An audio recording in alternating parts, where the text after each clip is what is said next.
Hello everyone. तो कैसे हैं आप लोग? उम्मीद है आप लोग बिल्कुल स्वस्थ होंगे, अच्छे से पढ़ रहे होंगे। हम लोग वर्क, पावर एंड एनर्जी को पढ़ रहे हैं, जिसमें वर्क से रिलेटेड जो डिफिनीशन है या work done by variable force, work done by gravity, अलग अलग एग्जाम्पल के द्वारा हम लोग ऑलरेडी समझे हुए। लास्ट में हम लोग वर्क एनर्जी थ्योरम भी पढ़े थे, जिसमें कि कोई भी ऑब्जेक्ट पर अगर ढेर सारा फोर्स वर्क करे तो टोटल वर्क जो होता है इक्वल होता है चेंज इन काइनेटिक एनर्जी का। तो ये थियोरेटिकल कंटेंट तो हम लोग पढ़ लिए थे, लेकिन जैसा कि आप जानते हैं कि फिजिक्स में केवल थियोरेटिकल कंटेंट को पढ़ने से बहुत कुछ होता नहीं। हाँ, एक ज़रूर कंसेप्ट आता है, लेकिन प्रॉब्लम पे प्रैक्टिस करना होता है। तो वर्क और पावर को, इसके बाद जस्ट हम लोगों को पावर पढ़ना है, तो पहले पावर को एक्सप्लेन कर लेते हैं, फिर दोनों को कंबाइंड वे में एप्लीकेशन कराएंगे। तो अभी हम लोग पढ़ने जा रहे हैं वो है पावर।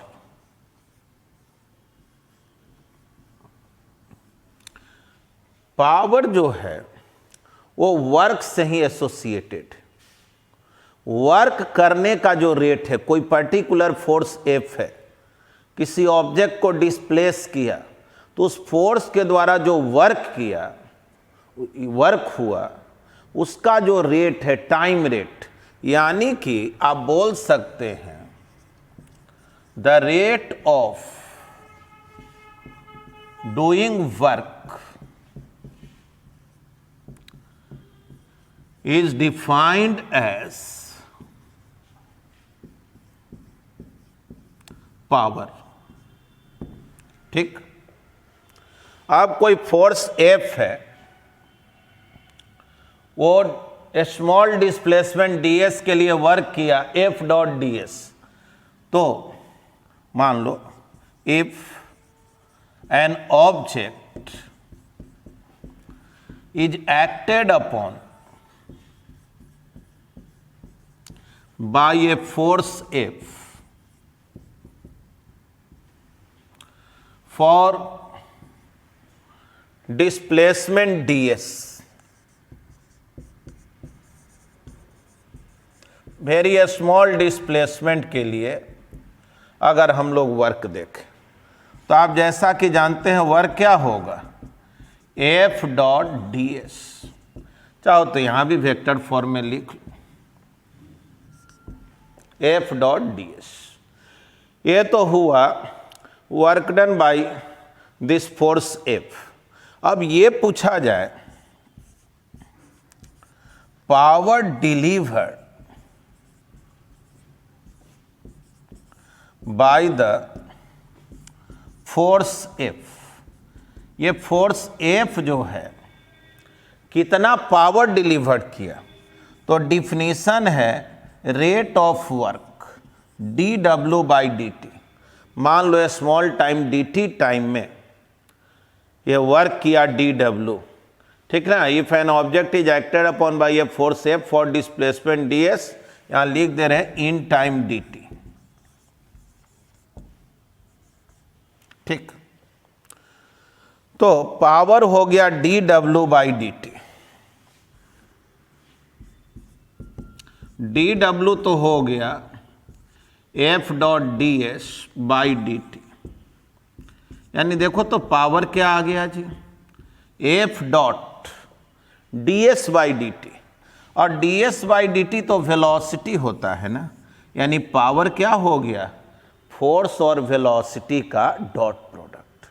ठीक ना, dot product of force and velocity.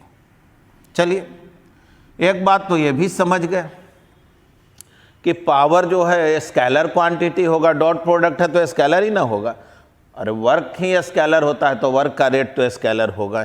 ठीक, ये तो हम लोग समझ गए कि पावर निकालना है तो एक तो हुआ कि रेट ऑफ वर्क निकालो, और दूसरा मेथड ये सीखे कि अगर वेलोसिटी मालूम है तो फोर्स और वेलोसिटी का डॉट प्रोडक्ट निकाल दो तब पावर निकल जाएगा। ठीक है, अब इस पावर को हम लोग दो पार्ट में डिवाइड करके पढ़ते हैं,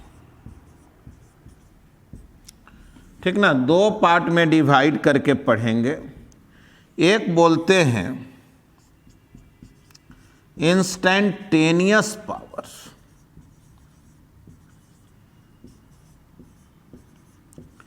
और दूसरा बोलते हैं एवरेज पावर। एक तो आप ऐसे भी समझ सकते हैं, एफ डॉट भी वेलोसिटी इंस्टैन्टेनियस भी होता है, एवरेज भी होता है। अगर किसी मोमेंट पर बात कर रहे हैं, उस मोमेंट पर ये फोर्स कितना पावर डिलीवर कर रहा है, तो फोर्स डॉट उस मोमेंट पर जो वेलोसिटी यानी इंस्टैन्टेनियस वेलोसिटी, और पूरे टाइम में कितना पावर डिलीवर हुआ तो फोर्स डॉट एवरेज वेलोसिटी। तो खैर इसको आगे एक्सप्लेन करते हैं, पहले जो है इसको आप लिख लें। आइए अब हम लोग सीखते हैं इंस्टैन्टेनियस पावर को।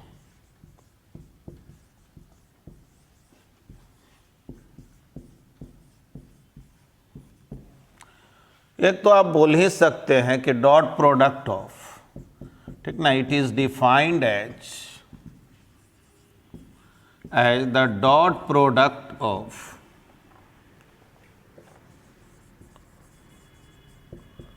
Force and velocity. ये कंप्लीट मैथमेटिकल डिफिनीशन है।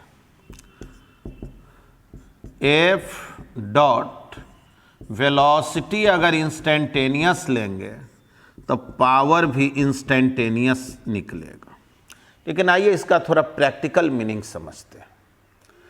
जैसे सपोज कीजिए कि एक आदमी अपने सर पे ईंट ले करके ग्राउंड फ्लोर से फर्स्ट फ्लोर तक ले जा रहा है, ठीक है। सपोज कीजिए को पहला 10 सेकंड में, या चलो 10 मिनट ले लेते हैं क्योंकि 10 सेकंड बहुत कम टाइम हो जाए। पहला 10 मिनट में मान लो 1 मिनट के लिए कि वो 20 ईंट को ले गया पहला 10 मिनट में। अगले 10 मिनट में वो 5 ही ईंट को ले गया। उसके अगले 10 मिनट में वो 2 ही ईंट को ले गया। तो उसका जो वर्क करने का रेट है, अलग अलग जो 10 मिनट का इंटरवल है उसमें अलग अलग है ना। अगर ओवरऑल का बात होगा तो बोलेंगे कि टोटल ईंट वो कितना ले गया और वो वर्क कितना किया और टोटल टाइम कितना लगा। तो टोटल वर्क में टोटल टाइम से डिवाइड करेंगे तो वो एवरेज पावर निकलेगा। लेकिन जब हम एक पर्टिकुलर इंटरवल में बात करें या एक स्मॉल टाइम में बात करें, उसमें वो कितना वर्क किया और वर्क बाय टाइम जब निकालेंगे तो उसको इंस्टैन्टेनियस पावर बोलते हैं, ठीक ना। तो एवरेज पावर और इंस्टैन्टेनियस पावर का बेसिक डिफरेंस यही है कि अगर हम एक स्मॉल इंटरवल में, क्योंकि अलग अलग इंटरवल में हो सके उसका वर्क करने का रेट अलग अलग रहा हो, तो किसी स्मॉल टाइम में जब हम रेट निकालते हैं तो उसको हम लोग इंस्टैन्टेनियस पावर बोलते हैं। और एक लॉन्ग टाइम पीरियड पर या वो टोटल टाइम पीरियड पर वर्क करते हैं तो उसको एवरेज पावर बोलते हैं। तो इंस्टैन्टेनियस पावर का एक डिफिनीशन तो ये है ही, साथ में आप ये भी जानें कि dw/dt भी जब आप लिखते हैं तो वास्तव में वो क्या हो गया, इंस्टैन्टेनियस पावर। dt टाइम में कितना वर्क हुआ, dw/dt हो गया। ये भी है इंस्टैन्टेनियस पावर, ठीक। बात किया जाए एवरेज पावर का, तो एवरेज पावर के लिए भी बहुत कुछ दिमाग नहीं लगाना है। एवरेज पावर तो जैसे ही फोर्स डॉट इंस्टैन्टेनियस वेलोसिटी हुआ, फोर्स डॉट एवरेज वेलोसिटी होगा, नहीं, या सबसे अच्छा तरीका है टोटल वर्क कितना हुआ और टोटल टाइम से डिवाइड कीजिए, इसको हम लोग एवरेज पावर बोले। क्लियर है। जब क्वेश्चन में कुछ नहीं कहा जाए तो हम लोग total work by total time करके पावर निकालते हैं, लेकिन जब किसी मोमेंट पर पूछा जाए तो हमको ख्याल रखना होगा वो इंस्टैन्टेनियस पावर पूछ रहा है। तो पहले तो इसको लिख लें। चलिए आइए क्वेश्चन को हम लोग लेते हैं पावर को समझने के लिए।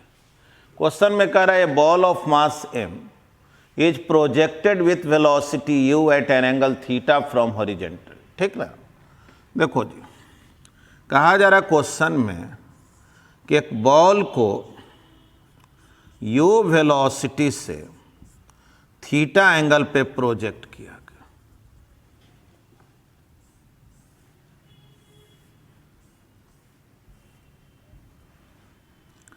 ठीक ना, थीटा एंगल पे प्रोजेक्ट किया गया।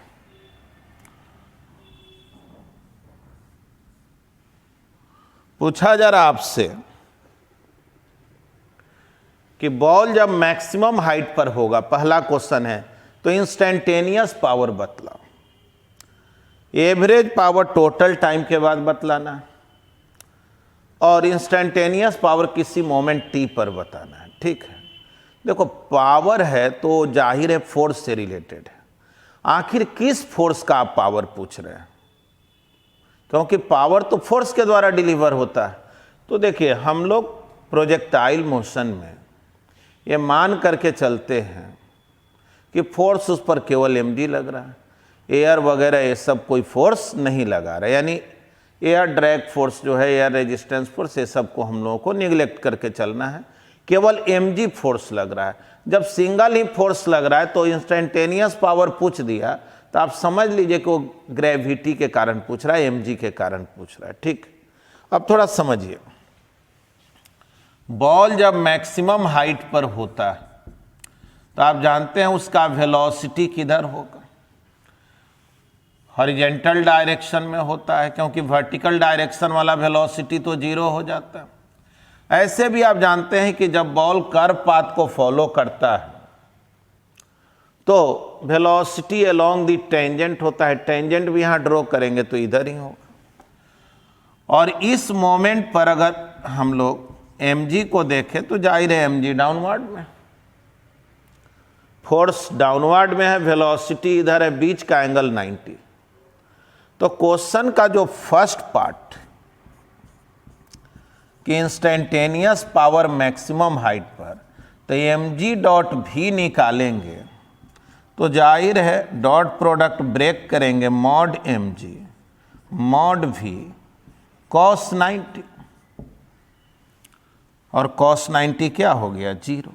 मतलब इस मोमेंट पर mg जो है कोई पावर डिलीवर नहीं करेगा, क्योंकि अगर एक स्मॉल टाइम में बात करो तो एक छोटा सा डिस्प्लेसमेंट लें, फोर्स इधर, तो बीच का एंगल 90, तो mg के द्वारा कोई वर्क नहीं हुआ। और जब कोई फोर्स कोई वर्क नहीं परफॉर्म करेगा तो पावर कैसे डिलीवर करे, यानी इस मोमेंट पर अगर बात करें तो ये कोई पावर डिलीवर्ड mg नहीं किया। अब आइए क्वेश्चन का सेकेंड पार्ट में कह रहा है कि टोटल टाइम ऑफ फ्लाइट के बाद एवरेज पावर बतला है, average power after total time of flight. तो टोटल टाइम ऑफ फ्लाइट यहां से यहां तक का बात हुआ। देखो जी, एवरेज पावर का अगर बात करें तो फोर्स डॉट एवरेज वेलोसिटी, ठीक ना, एवरेज का सिंबल ऐसे भी देते हैं, और एवरेज वेलोसिटी होता है डिस्प्लेसमेंट बाय टाइम। तो सोचो बॉल यहां से यहां गया तो डिस्प्लेसमेंट तो यही ना हुआ, डिस्प्लेसमेंट जो एस बोल रहे हैं यही ना डिस्प्लेसमेंट का काम कर रहा, और mg तो जाहिर है वो तो हमेशा नीचे लग रहा। तो सोचो mg इधर और डिस्प्लेसमेंट इधर, तो mg और s का जब डॉट प्रोडक्ट निकालेंगे, mg s cos 90 divided by time, तो जाहिर है cos 90 क्या हो गया, जीरो, यानी फिर एवरेज पावर भी यहाँ क्या आ गया, जीरो। मतलब यहां से यहां तक के लिए बात करें, टोटल टाइम का बात करें, तो mg जो एवरेज पावर डिलीवर किया है वो जीरो है। अब ऐसा क्यों है, देखो जब बॉल ऊपर जा रहा होगा ना तो mg नीचे लग रहा है, डिस्प्लेसमेंट ऊपर हो रहा है ना, सिखाए हैं ना कि ग्रेविटी का वर्क जब भी देखना हो तो उसका पाथ नहीं देखा जाता है, ये देखा जाता है कितना ऊपर गया चाहे कितना नीचे आया। तो बॉल जब ए से सी पर पहुंचा तो मान लो एच ऊपर गया तो mg के द्वारा वर्क हुआ -mgh। अब फिर यहां से यहां आया तो mg के द्वारा वर्क हुआ +mgh। नीचे उतरा, नीचे उतरने पर वर्क पॉजिटिव हो जाता है ग्रेविटी के द्वारा, ऊपर जाने पे निगेटिव हो जाता है। तो इस तरह से टोटल वर्क जो ग्रेविटी कर रहा वो कितना है, 0। यानी कि इसको हम लोग दूसरे तरीका से ऐसे भी बोल सकते थे, ठीक ना, alternate method, total work done by gravity यानी mg। तो टोटल वर्क बाय mg तो 0 होगा। क्यों 0 होगा भाई? mg का वर्क में जानते हो हाइट का महत्व होता है, हाइट से ना मतलब होता है। बॉल जहां से चला फिर उसी हाइट पे तो पहुंच गया, सेम लेवल पे पहुंच गया, तो mg के द्वारा कोई वर्क परफॉर्म नहीं हुआ। तो total work done by gravity is 0, या लिखी दिए W is equal to 0। Hence average power भी क्या होगा, 0, क्योंकि 0 बाई टाइम करेंगे तो जाहिर है 0 होगा कि नहीं। सिखाए ना, एवरेज पावर ऐसे भी निकाला जाता है, total work by total time.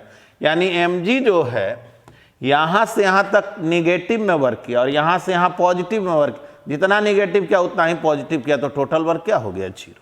ठीक है, इसको नोट करें। आइए क्वेश्चन के थर्ड पार्ट को देखते हैं।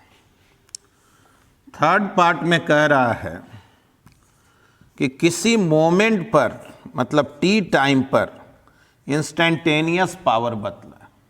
ठीक, सपोज करो किसी टाइम पर ऑब्जेक्ट यहां, तो जाहिर है इसका वेलोसिटी इधर और mg इधर। कहा गया इंस्टेंटेनियस पावर क्या होगा। तो आप जान रहे हैं mg dot v instantaneous velocity, और प्रोजेक्टाइल मोशन में t टाइम के बाद बॉल का वेलोसिटी क्या होगा। तो v is equal to u plus at, वही a के जगह g होगा, नहीं u प्लस gt। इस फॉर्मूला से हम लोग वेलोसिटी कोई भी टाइम पे निकाल सकते हैं प्रोजेक्टाइल मोशन। तो देखो तो m g dot u plus g dot gt,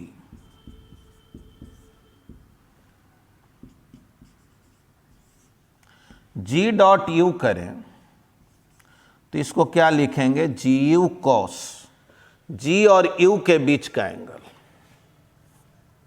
g इधर है और u इधर है, बीच का angle 90 plus theta, 90 plus theta plus g dot g। देखो g डाउनवर्ड में, ये भी g डाउनवर्ड में, तो g into ji cos 0t।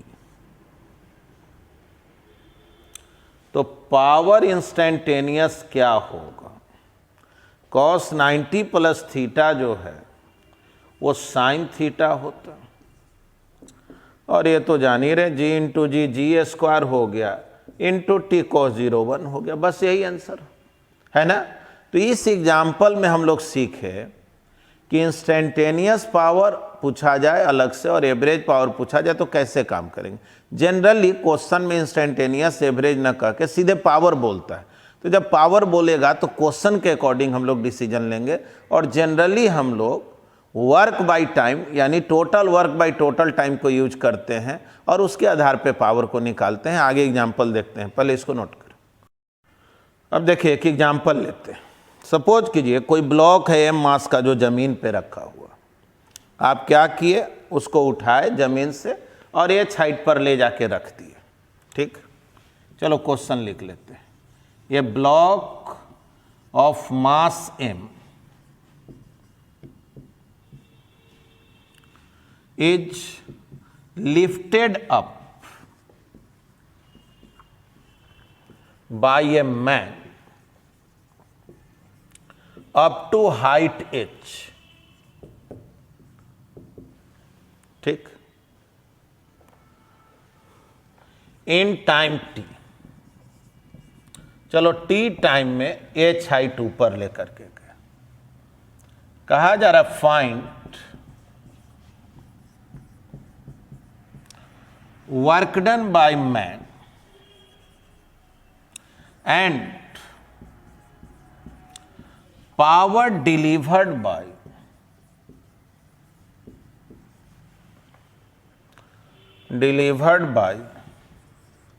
the man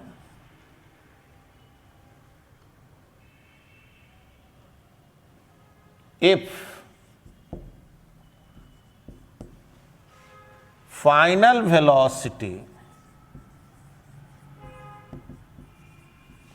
of block is 0, मतलब कि ब्लॉक को जमीन से उठाए एच हाइट पर ले जाके सिंपली रख दिए। और दूसरा केस है if final velocity of block is V, ठीक। आइए क्वेश्चन है कि m मास का ब्लॉक है, जमीन पे रखा हुआ, इसको हम लोग h हाइट ऊपर लेकर के गए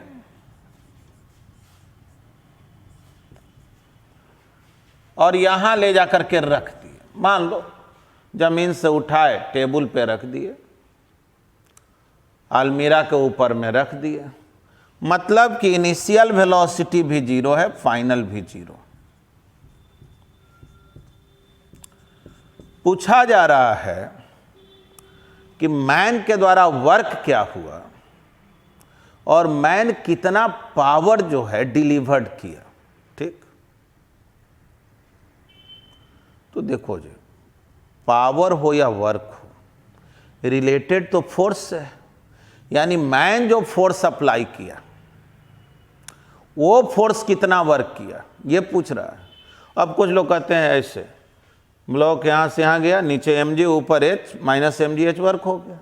अरे तो वो mg का ना वर्क हुआ, हमको mg का वर्क थोड़े निकालना है। कहाँ बोला है कि पावर डिलीवर्ड बाय ग्रेविटी, ऐसा तो नहीं पूछा है। वर्क डन बाय mg ये सब तो नहीं पूछा है, ठीक है। तब कैसे बनाया जाए, आइए अब इसका सॉल्यूशन को देखते हैं, ठीक है। फर्स्ट पार्ट के लिए फिगर बनाए हुए, चलो समझो सॉल्यूशन यहीं से स्टार्ट।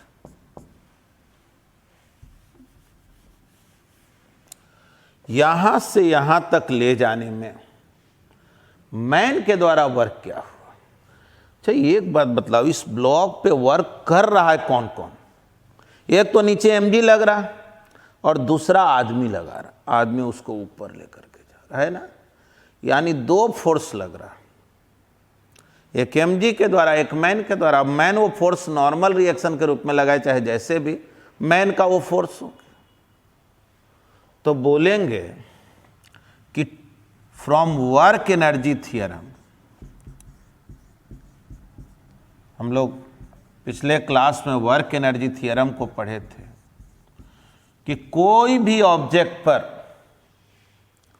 सारे फोर्स मिल करके जो वर्क करता है वो इक्वल होता है चेंज इन काइनेटिक एनर्जी के। तो वर्क एनर्जी थियरम से बोलेंगे कि टोटल वर्क जो है final kinetic energy minus initial kinetic. तो वर्क करने वाला कौन कौन फोर्स है? तो बोलेंगे कि देखो भाई, वर्क करने वाला है mg और वर्क करने वाला है मैन, आदमी जो फोर्स लगाया और ग्रेविटी जो फोर्स लगा, ठीक। फाइनल काइनेटिक एनर्जी 0, इनिशियल भी 0, यानी टोटल वर्क तो 0 हुआ, ठीक है। अब mg कितना वर्क किया? तो बोलेंगे h ऊपर गया है तो mg वर्क किया minus mgh, work done by man तो पता करना है, तो वर्क डन बाय मैन क्या हुआ, तो प्लस mgh। और क्या, देखो जी अब इस बात को याद रख लेना है कि कोई भी ऑब्जेक्ट इनिशियली रेस्ट में हो, कोई आदमी उसको उठाए, कोई मशीन उसको उठाए, कहेगा एक बुलडोजर है, वो एक बड़ा सा स्टोन को उठाया और छत पे रख दिया, बतलाओ बुलडोजर के द्वारा कितना वर्क हुआ, आदमी के द्वारा वर्क कितना हुआ, मशीन के द्वारा कितना वर्क हुआ।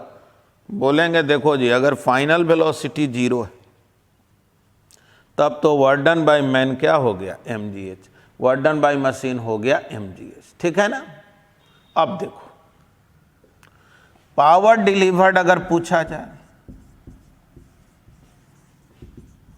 पावर डिलीवर्ड बाय मैन, तो मैन जो वर्क किया उसमें टाइम से डिवाइड कर दो, तो मैन तो वर्क किया mgh, तो बोलेंगे mgh बाई टी, यही है पावर डिलीवर्ड की, है ना। चलिए ये तो क्वेश्चन का फर्स्ट पार्ट हुआ। अब क्वेश्चन के सेकेंड पार्ट में कह रहा है कि जैसे मान लो बहुत बार देखे होंगे कि कुछ लोग ऐसे ईंट को उठाता है, ऐसे करके ऐसे फेंक देता है, तो कह रहा है क्या कि ये ब्लॉक को ऊपर उठाया और यहाँ ले जाकर के v स्पीड से प्रोजेक्ट कर दिया, फेंक दिया, उस केस में मैन के द्वारा वर्क क्या होगा, पावर क्या होगा। तो पहले इसको लिख लें। आइए क्वेश्चन के सेकेंड पार्ट को देखते हैं। ब्लॉक को h हाइट ऊपर ले गए, v स्पीड से प्रोजेक्ट कर दिए, फिर हम लोग वर्क एनर्जी थियरम यूज करेंगे। तो टोटल वर्क होता है change in kinetic energy. Work करने वाला कौन कौन है, तो एक mg तो है ही, एक मैन फोर्स लगा रहा है। फाइनल काइनेटिक एनर्जी कितना, तो half mv²। Initial kinetic energy तो 0 है ना, इनिशियली ब्लॉक जो है वो रेस्ट में है, इनिशियल काइनेटिक एनर्जी 0, फाइनल हो गया हाफ mv²। अब mg कितना वर्क किया, तो h ऊपर गया तो mg के द्वारा वर्क हुआ minus mgh plus work done by man half mv²। ठीक, तो वर्क डन बाय मैन क्या होगा, mgh प्लस हाफ mv², है ना। यानी देख लो दूसरा केस में वर्क बदल गया, mg का वर्क तो वही रहा, लेकिन आदमी को ज़्यादा वर्क करना पड़ा कि नहीं, ऐसे ईंट को उठा और ले जाकर ऐसे प्रोजेक्ट कर दी। तो जब इसका फाइनल स्पीड v हो तब वर्क डन बाय मैन क्या हो गया, mgh प्लस हाफ mvs। अब पूछा जाए पावर डिलीवर्ड बाय मैन क्या हुआ, तो पावर डिलीवर्ड बाय मैन तो जो वर्क किया है उसमें टाइम से डिवाइड कर दो, वर्क किया है mgh प्लस हाफ mv²। तो देखिए रिजल्ट को अब याद रखना है, कोई भी ऑब्जेक्ट को अगर वो रेस्ट में हो उठाएं ले जाकर के फाइनली रख दें, यानी इनिशियल भी 0 फाइनल भी 0, तब तो एक्सटर्नल एजेंट के द्वारा, चाहे वो एक्सटर्नल एजेंट मैन हो, मशीन हो, कुछ भी हो, उसके द्वारा वर्क mgh होगा। लेकिन अगर h हाइट पर ले जाके v स्पीड से प्रोजेक्ट कर देंगे तब वर्क क्या हो जाएगा, mgh प्लस हाफ mv²। चलिए नोट करें। चलिए आइए अब इस क्वेश्चन को हम लोग देखते हैं। इस क्वेश्चन में कहा जा रहा है कि एक मोटर पंप है जो 10 मीटर के डेप्थ से पानी को निकाल रहा है ना, 10 मीटर के डेप्थ से पानी को निकाल रहा।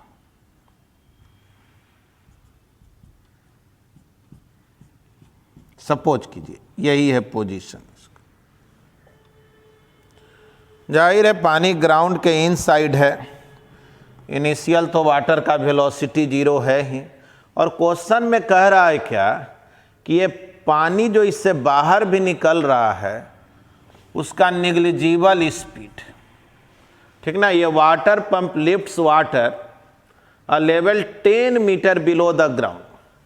Water is pumped at a rate of 30 kg per minute.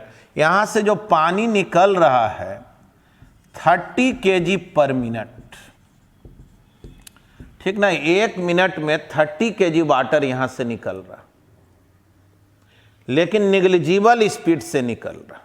यहां आते आते पानी जो है लगभग जो है 0 स्पीड पर, मतलब कि ऐसा इंजन लगा हुआ है इस पंप में कि केवल वो वाटर को जो है यहां तक पहुंचा सकता, ठीक ना, केवल वाटर को यहां से यहां तक पहुंचा सके, उसके बाद वाटर खुद ब खुद ड्रॉप आउट हो जा रहा।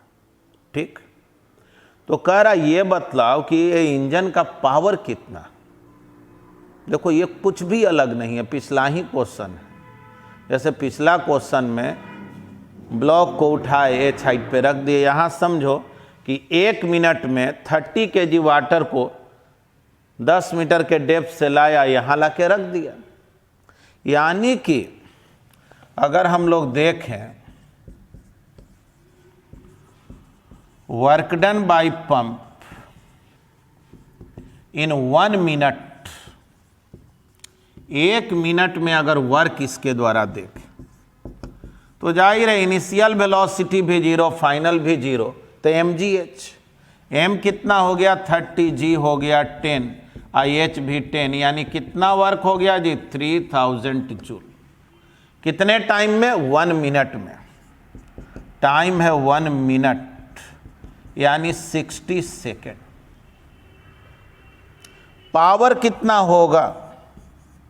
पावर अगर हम लोग कैलकुलेट करें डिलीवर्ड बाय द पंप, तो पावर हो गया वर्क बाय टाइम, यानी 3000 डिवाइडेड बाय 60।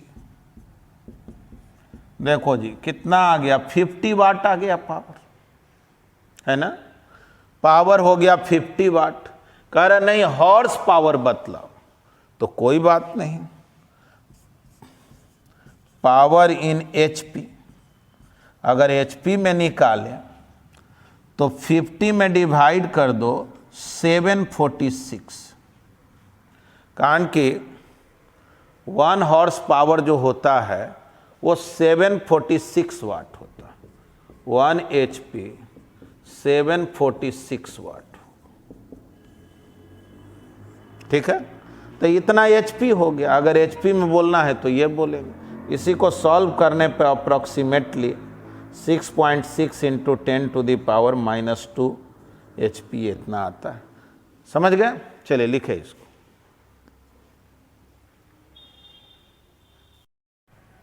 अब देखिए क्वेश्चन है कि एक डेमोन्स्ट्रेटर जो है, या चलो कोई एक आदमी जो है, एक पत्थर को उठाया 150 सेंटीमीटर पर हाइट पे ले जाके प्रोजेक्ट कर दिया 3 मीटर पर सेकंड स्पीड से। ठीक है, यहां से यहां ले जाने में जो टाइम लगा 1 सेकेंड टाइम लगा। कर बतलाओ वर्क डन बाय मैन क्या होगा। तो सोचो, तो ये क्वेश्चन अभी हम लोग नहीं बनाए हैं क्या। समझो यहां से 0 स्पीड से लेके v स्पीड पर पहुंचाया ये हाइट ऊपर ले जाके, तो वर्क डन बाय मैन पूछा जाए तो अभी ना पढ़े थे mgh प्लस हाफ mvs को, है ना। ब्लॉक का मास दिया हुआ है 200 ग्राम, तो जाहिर है इसको वैल्यू जब पुट करेंगे तो केजी में बदल लेंगे, 1000 से डिवाइड कर दिए। जी हो गया 10, h 150 सेंटीमीटर है, मीटर में बदल दिए।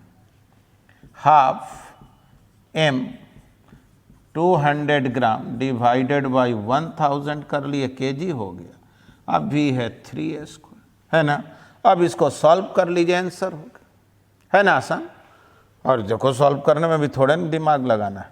ये गया, ये गया, देख लो तो 3 बचा क्या 30/10, और इधर क्या हुआ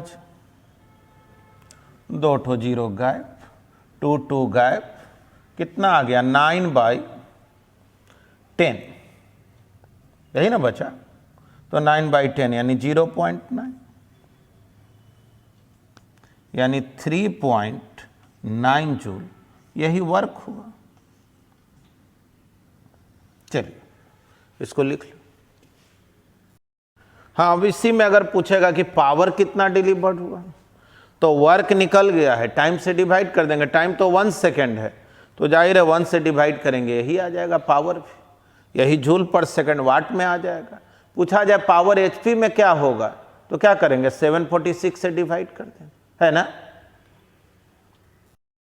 आइए देखिए क्वेश्चन नंबर 19 जो है एससी वर्मा का जो है, कह रहा क्वेश्चन में कि एक हाई फॉल है, ठीक ना, बहुत ऊंचाई से पानी गिर रहा है। आप लोग सुने होंगे कि हम लोग नदी में डैम बना करके उससे इलेक्ट्रिसिटी का प्रोडक्शन करते हैं। ये तो ऑलरेडी बहुत हाइट से पानी गिर रहा है और इसके हेल्प से भी इलेक्ट्रिसिटी के प्रोडक्शन को किया जा सकता है। तो इलेक्ट्रिसिटी का प्रोडक्शन कैसे किया जाता है वो तो हम लोग आगे सीखेंगे, इलेक्ट्रोमैग्नेटिक इंडक्शन, अल्टरनेटिंग करंट, ये सब जब पढ़ेंगे वहाँ पे सीखेंगे। लेकिन फिलहाल आप ये जानें कि एनर्जी तो एक फॉर्म से दूसरे फॉर्म में कन्वर्ट होता है। अब पानी ऊपर से गिर रहा, तो पानी ऊपर से गिर रहा तो उसका जो पोटेंशियल एनर्जी है उसका लॉस हो रहा है और उसको कोई मेथड से इलेक्ट्रिकल एनर्जी में कन्वर्ट किया जा रहा है। तो ठीक है, क्वेश्चन में कहा जा रहा है कि इस फॉल का हाइट जो है वो 50 मीटर है, ठीक, 50 मीटर, समझ रहे हैं ना, 50 मीटर बहुत हाइट हो गया, अप्रॉक्स 150 फीट से भी ऊपर, 15 मंजिला मकान से भी ज़्यादा ऊंचा। अब कह रहा क्वेश्चन में कि हर 1 घंटे में 1.8 इंटू 10⁵ kg पर आवर, इतना पानी पर आवर जो है फॉल कर जा रहा, नीचे आ जा रहा, ठीक। अब आगे क्वेश्चन में इंफॉर्मेशन दिया है कि जो भी पावर डिलीवर्ड हो रहा है, तो देखो यहां पानी नीचे क्यों आ रहा है, mg के कारण आ रहा है और तो कोई फोर्स रीजन में तो है नहीं। तो यानी ग्रेविटी के कारण जो भी पावर डिलीवर्ड हो रहा है, या कहो ग्रेविटेशनल पोटेंशियल एनर्जी का जो भी लॉस हो रहा है, क्वेश्चन में कह रहा उसका हाफ पार्ट जो है वो इलेक्ट्रिकल एनर्जी में कन्वर्ट हो जा रहा है, ठीक है। कोई ऐसा ऑपरेटर्स डिवाइस लगा हुआ है, अब उसके बारे में नहीं सोचना है, वो इलेक्ट्रिकल एनर्जी में कन्वर्ट कर दे रहा। क्वेश्चन में कह रहा ये बतलाओ 100 वाट के कितने बल्ब को जला सकते हो। अब देखो अचानक होता क्या है, ऐसा जब क्वेश्चन हम लोग सुनते हैं कि अरे पानी गिर रहा है, बल्ब जलाना है, तो लगता है ये कैसा क्वेश्चन है। लेकिन बस सिंपल वे में सोचो, पहले ये सोचो कितना पावर डिलीवर्ड हुआ इस प्रोसेस में, ठीक। तो इतना केजी वाटर हर 1 घंटा में नीचे आ रहा है, तो ग्रेविटी के द्वारा वर्क कितना हो रहा है, work done by gravity in 1 hour, ठीक ना। 1 घंटा में ग्रेविटी कितना वर्क कर रहा, तो जाहिर है mg, m हो गया 1.8 इंटू 10⁵ g 10 ले लेते हैं, IH 50, चलो इसको मल्टीप्लाई कर दो तो ये 18 हो गया, ठीक है। 900 इंटू 10⁵, चलिए इतना जो है वर्क ग्रेविटी के द्वारा हो रहा है, लेकिन कितने टाइम में, 1 आवर में।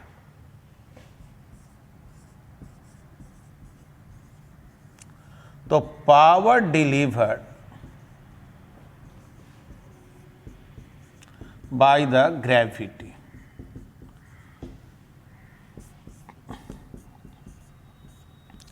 वर्क बाय टाइम 900 इंटू 10⁵,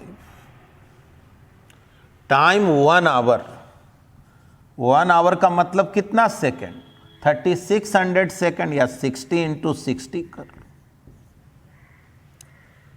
यानी ग्रेविटी तो इतना पावर पर आवर डिलीवर कर रहा, ठीक। चलो 2 ठो जीरो गायब कर दिए, नीचे में ही 36 हो जाएगा, तो है ना, 9 4 जा 36, 10⁵ वाट। या इसी को हम लोग ऐसे लिख सकते हैं, 100 इंटू 10⁻³ डिवाइडेड बाई 4, है ना? देख लो तो सही लिखे ना। अब जो है ये कितना आ गया? ये आ गया 25,000 वाट। इतना पावर ग्रेविटी के द्वारा डिलीवर्ड हो रहा है, लेकिन क्वेश्चन के अनुसार, according to question, power converted into electricity, electricity में जो पावर कन्वर्ट हो रहा वो इसका हाफ है। मान लो इस पावर को P0 बोलते हैं, है ना? इस पावर को सपोज करो P0 से डिनोट करते हैं, तो P0/2, तो 25,000 डिवाइडेड बाई 2 कितना हो गया? 12,500। इतना वाट जो है पावर डिलीवर्ड हुआ। तो कह रहा ये बतलाओ 100 वाट के कितने बल्ब को जला सकते हैं? तो सोचो ना, इतना वाट में 12,500 वाट है, 100 वाट के कितने बल्ब? तो 100 से डिवाइड कर देंगे, यानी number of bulbs of 100 watt that can be lighted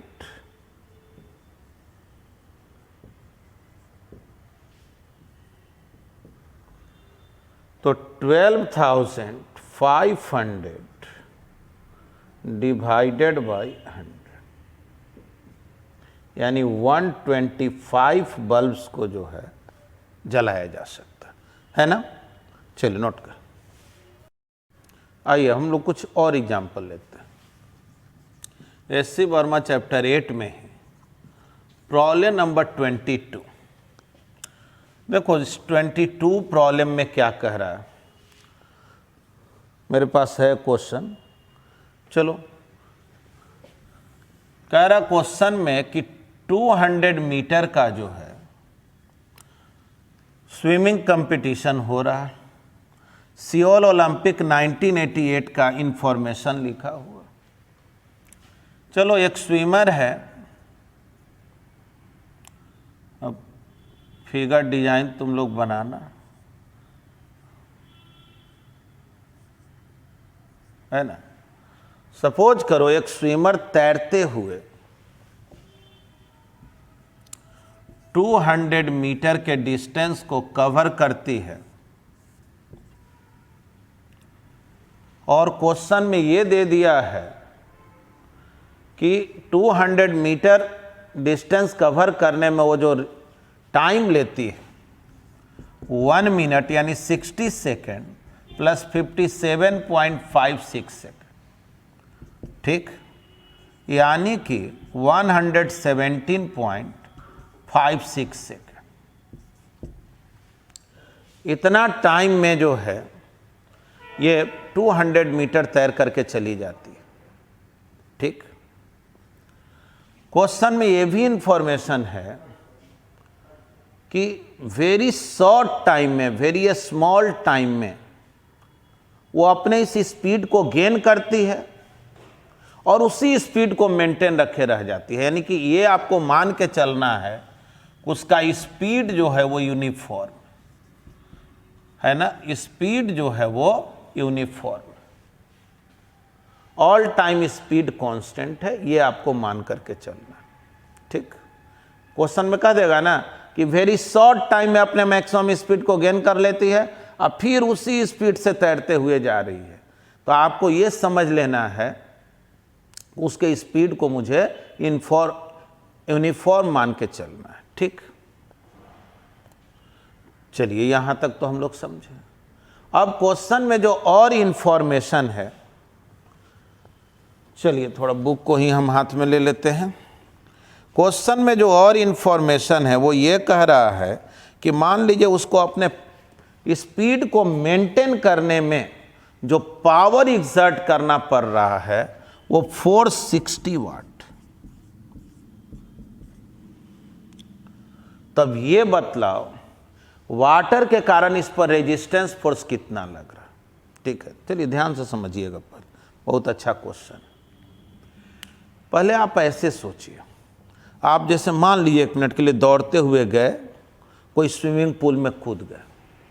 अगर वाटर कोई फ्रिक्शन एग्जर्ट नहीं करता, वाटर के कारण कोई फ्रिक्शन फोर्स नहीं लगता, तब तो आपको कुछ करने की जरूरत ही नहीं था। दौड़ के आए, एक बार आप पानी में कूद गए और बस उसी स्पीड से चल दिए। लेकिन ऐसा होता है क्या? पानी में आप दौड़ते हुए जाएंगे, छलांग लगाएंगे, बस कुछ ही दूर आगे जाएंगे, रुक जाएंगे, क्योंकि एयर रेजिस्टेंस फोर्स लगता है। और उसी रेजिस्टेंस फोर्स को ओवरकम करने के लिए आपको हाथ पांव चलाना पड़ता है। यानी कि जब आप अपने हाथ पांव को चला रहे होते हैं तो वहाँ पे आपका जो इंटरनल फोर्स है वो वर्क कर रहा होता है, बॉडी के इनसाइड के फोर्स, है ना। अब जैसे देखो यहाँ तो यहाँ है, यहाँ ला दिया, तो कौन वर्क किया? मेरा इंटरनल फोर्स ही ना वर्क किया। mg तो विरोधी किया होगा जाने में, है कि नहीं? तो इनडायरेक्टली हम लोग को यह पता लगाना है कि 200 मीटर में जाने में इसका जो इंटरनल फोर्स है वो कितना वर्क किया, और वो वर्क बाय टाइम जो होगा वो पावर होगा। तो ठीक, जैसा कि आप जानते हैं from work energy theorem,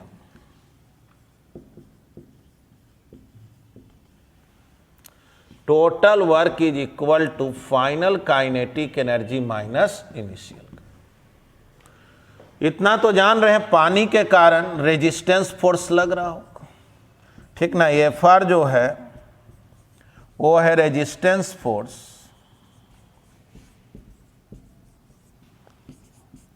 exerted by the water, water जो रेजिस्टेंस फोर्स लगा है, ठीक। तो वर्क करने वाला कौन कौन फोर्स? तो बोलेंगे भाई देखो, एक तो इस पर रेजिस्टेंस फोर्स वर्क कर रहा है, और उसी को ओवरकम करने के लिए इसका इंटरनल फोर्स वर्क कर रहा है।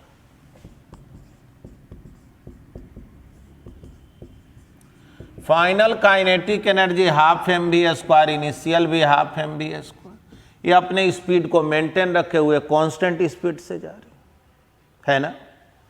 यानी कि टोटल वर्क तो जीरो ही ना हो रहा, यूनिफॉर्म स्पीड का मतलब ही हुआ कि टोटल वर्क जीरो है, ठीक। अब रेजिस्टेंस फोर्स कितना वर्क किया? देखो, रेजिस्टेंस फोर्स इधर और डिस्प्लेसमेंट इधर, तो बोलेंगे minus Fr into S, work done by internal force. बोलो तो work done by internal force क्या आ गया? तो इंटरनल फोर्स जो वर्क किया इसका Fr इंटू एस, है ना, Fr इंटू एस, जो इसका इंटरनल फोर्स वर्क कर रहा है। अब पावर देखें, पावर डिलीवर्ड एक्सर्टेड जो कहिए बाय द स्विमर,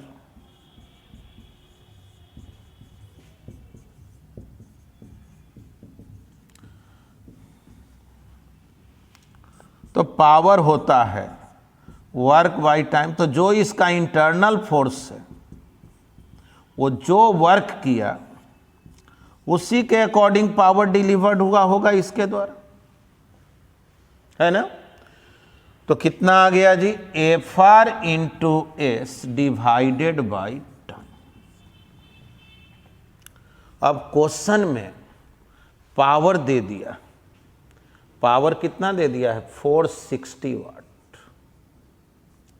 Fr निकालना और डिस्प्लेसमेंट मालूम है 200 मीटर, और टाइम मालूम है कितना? मालूम है 117.56 सेकेंड। बोलो तो यहां से Fr निकल जाएगा कि नहीं, है ना। तो अब इसको सॉल्व कर लेंगे, लिख लीजिए। हाँ जी, तो हम लोग पावर से रिलेटेड बहुत सा न्यूमेरिकल्स को देखें। वर्क का थोड़ा बहुत यूज जरूर हुआ, लेकिन ज़्यादातर क्वेश्चन अभी के क्लास में जो हम लोग बनाए वो पावर से रिलेटेड था। तो पहले तो आपको होमवर्क दे रहे हैं कि आप जो हैं एससी वर्मा में चैप्टर 8 में 19 से लेकर के 27 तक ट्राई करेंगे, ठीक ना। बहुत ज़्यादा क्वेश्चन नहीं है, कुछ कुछ क्वेश्चन का ऑलरेडी हम हिंट दिए हुए हैं। आपको जो है वर्क से रिलेटेड प्रॉब्लम्स को कैसे बनाएंगे उसको सिखाएंगे, और फिर आएंगे एनर्जी पे, एनर्जी कंजर्वेशन क्या है, potential energy, kinetic energy, mechanical energy, ये सब चर्चा करेंगे।